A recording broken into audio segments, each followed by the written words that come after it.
Okay, another week has gone by. We are now in our fasting. This is the second day, and I just wanted to kind of go over that just a little bit. We're not doing, like a fast that I'm going to talk about right now, but we're doing a Daniel fast. So it's not a starvation fast or anything like that. Obviously, we still want to have a little nourishment, but this is about, being able to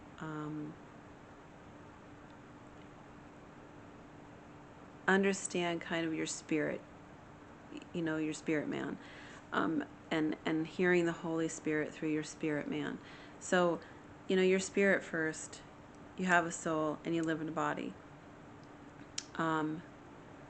So understanding that and quieting the body, telling the flesh no, it just helps to gain a little perspective in the spirit.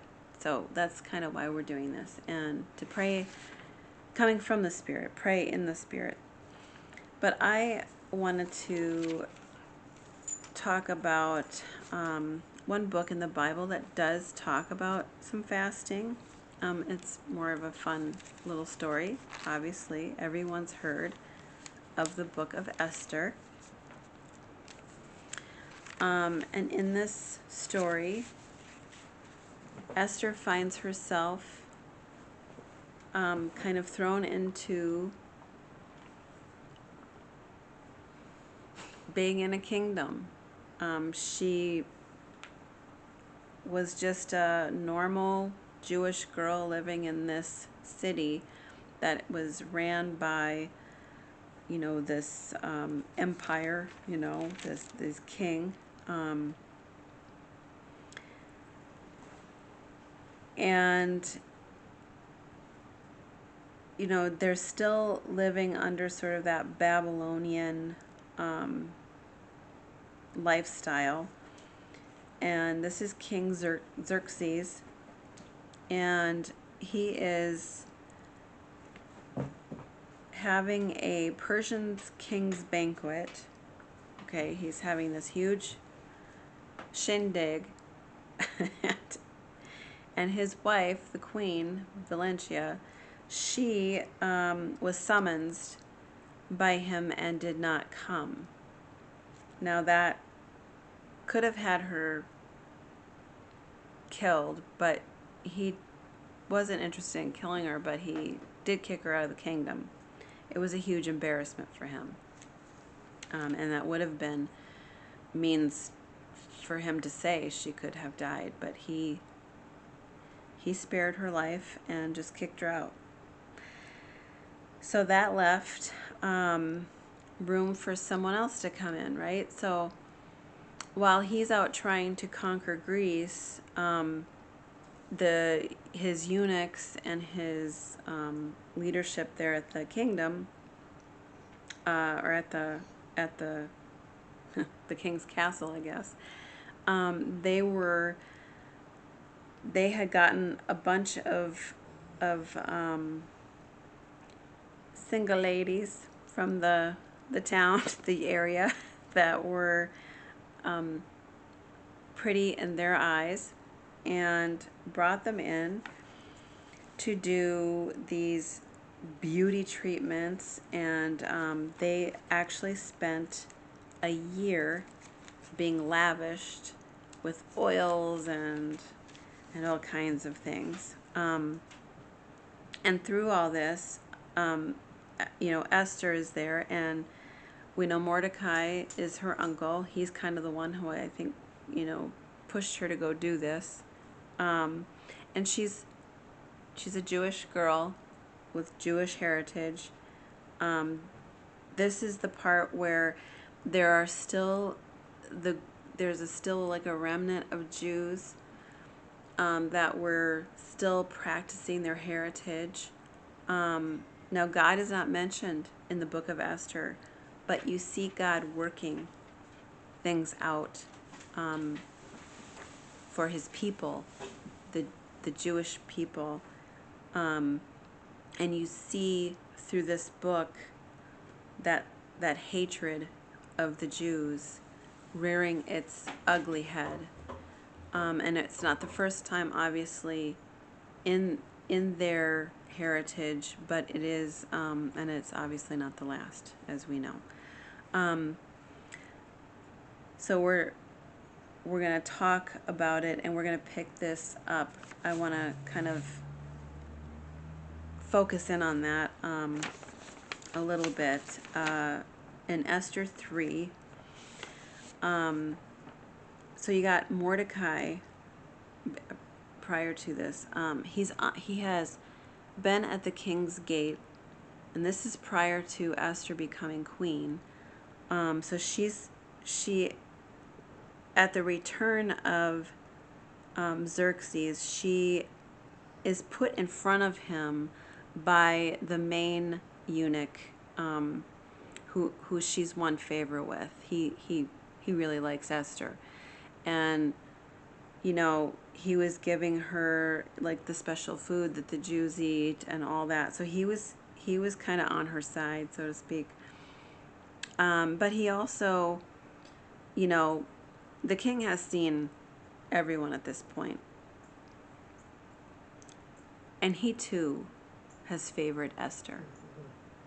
And I think that she favored him as well. I think this was one of those love at first sight kind of deals. I really do. And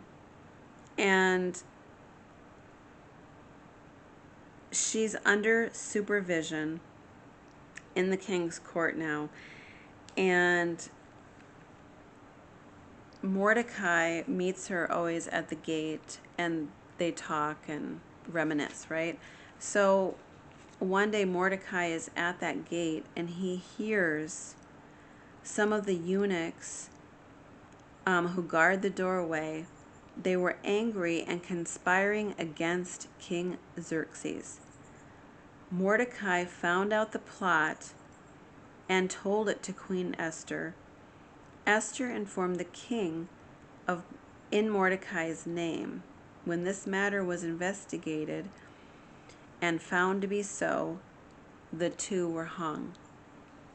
Okay, so, the two men. I have to make that clear. Okay, I'm sure a lot of you know the story of Esther, but we're just going to kind of go over it real quick. Okay, so King Xerxes, after this, he promoted Haman. And Haman is this man who hates the Jews. So he elevates Haman, and Haman is now above the officials who are in the court, okay? So like all the servants and everything. And the king has decreed that, yes, they pay honor to Haman and that they should bow when they see him. Well, Mordecai would not bow and honor him. And some of the king's servants were at the gate and said to Mordecai, "Why are you disobeying the king's commandment?" But Mordecai never would say anything. And basically, he said that he was a Jew, so that he doesn't have to bow. This is not his king. He won't, he's not going to bow.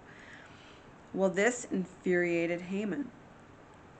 He's like, why won't this dude, pay honor to me? And he became full of rage, it says. Okay? So, this alone was not enough for Haman to just be mad at one Jew and want revenge on one Jew, okay? This enraged Haman to the place where he said that anyone who identified as Mordecai's people, the Jews, throughout the kingdom of Xerxes. He wanted them annihilated. He wanted to write up a provincial stating that they were going to destroy them, slay them, annihilate them, from youth to elder, child to woman, in one single day. And he wrote the day down, and that they were to plunder their possessions and take hold of their property and kill each one of them. Now Haman brought this to the king, and he just said, there's a certain people scattered and dispersed among the people of the province and in your kingdom, whose law differs from ours, and they disobey the king's law, is what he told them. And he said, I will not tolerate this. So if it pleases the king, that I want to just, I want to destroy them, and I'll pay 10,000 talents of silver into the hands of those who carry out your business and put it into the king's treasury. Well, I don't think the king thought really much of what he said. He was like, well, okay, you can do that. And he gave him his ring, and he said, here you go. As long as you do with it as you wish. And, he kind of didn't, really care in a way. It was just sort of like this decree was made, and he said, okay. and then this was what Haman was going to carry out. Well, the word got out that this was going to happen.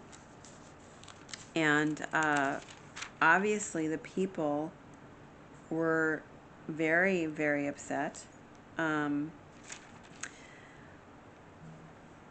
Mordecai was in sackcloth and ash, and he was, needing to see Esther. Finally, he got her to come to the gate, and he told Esther what was happening, and that he would be put to death.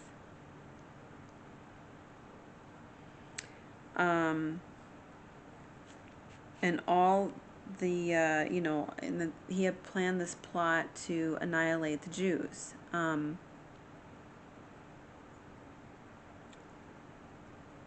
we've seen this happen before, right? This is nothing new. Even today, we have people trying to annihilate the Jews.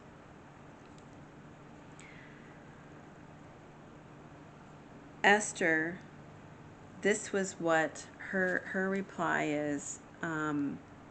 Go, gather together all the Jews who are in Susa and fast for me. Do not eat or drink for 3 days and nights. My maids and I will also fast in the same way. Afterwards, I will go to the king, even though it is not according to the law. So if I perish, I perish. So Mordecai left and did as Esther commanded. Now, when she says, even though it's not according to law, she was not supposed to go to him, especially in the court, where he would be sitting with the other men.